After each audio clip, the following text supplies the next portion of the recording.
नवरात्रि के चौथे दिन देवी को कूष्मांडा के रूप में पूजा जाता है।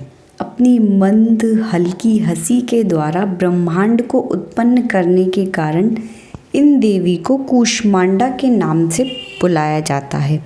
जब सृष्टि नहीं थी, चारों तरफ अंधकार ही अंधकार था, तब इन्हीं देवी ने अपने ईशत हास्य से ब्रह्मांड की रचना की थी। इसलिए इन्हें सृष्टि की आदि रूपा या आदि शक्ति कहा गया है। इन देवी की 8 भुजाएं हैं, इसलिए अष्टभुजा कहलाई। इनके 7 हाथों में कमंडल, धनुष, बाण, कमल पुष्प, अमृतपूर्ण कलश, चक्र और गदा है। 8वें हाथ में सभी सिद्धियां और निधियों को देने वाली जपमाला है। इन देवी का वाहन सिंह है। इन देवी का वास सूर्य मंडल के भीतर लोक में है। सूर्य लोक में रहने की शक्ति क्षमता केवल इन्हीं में है, इसलिए इनके शरीर की कांति और प्रभा सूर्य की भांति ही दैदीप्यमान है। इनके ही तेज से 10 दिशाएं आलोकित हैं।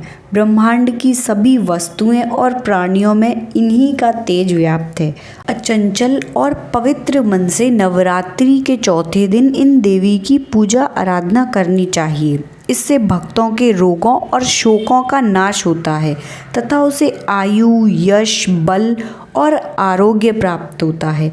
ये देवी अत्यल्प सेवा यानी कि बहुत कम सेवा और भक्ति से ही प्रसन्न होकर आशीर्वाद देती हैं। सच्चे मन से पूजा करने वाले को सुगमता से परम पद की प्राप्ति हो जाती है। विधि विधान से पूजा करने पर भक्त को कम समय में ही कृपा का सूक्ष्म भाव अनुभव होने लगता है। ये देवी आदियों व्याधियों से मुक्त करती हैं और उसे सुख, समृद्धि और उन्नति प्रदान करती हैं।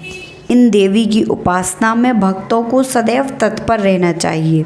अब जानते हैं कि माँ की पूजा किस तरीके से की जाए। माता कूष्मांडा के दिव्य रूप को मालपुए का भोग लगाकर किसी भी दुर्गा मंदिर में ब्राह्मणों को इसका प्रसाद देना चाहिए। इससे माता की कृपा उनके भक्तों को ज्ञान की प्राप्ति होती है, बुद्धि और कौशल का विकास होता है। देवी को लाल वस्त्र, लाल पुष्प, लाल चूड़ी भी अर्पित करनी चाहिए। नवरात्रि में इस दिन भी रोज की भांति सबसे पहले कलश की पूजा करके माता कूष्मांडा को नमन करें।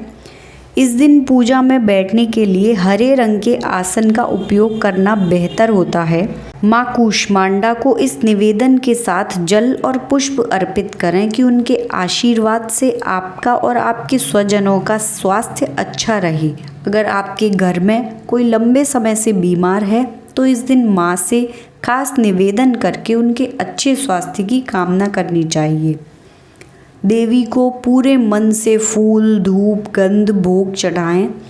माँ कूष्मांडा को विविध प्रकार के फलों का भोग अपनी क्षमतानुसार लगाएं। पूजा के बाद अपने से बड़ों को प्रणाम करके प्रसाद वितरित करें। देवी योग और ध्यान की देवी भी हैं। देवी का यह स्वरूप अन्नपूर्णा का भी है।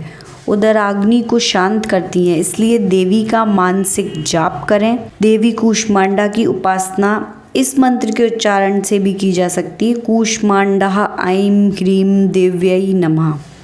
तो इस मंत्र का आप जाप करें। इसके साथ ही आप माँ के चरणों में गुड़हल का फूल अवश्य चढ़ाएं। इसके साथ ही माता की पूजा करने के साथ ही आप दुर्गा चालीसा, दुर्गा सप्तशती का पाठ करें।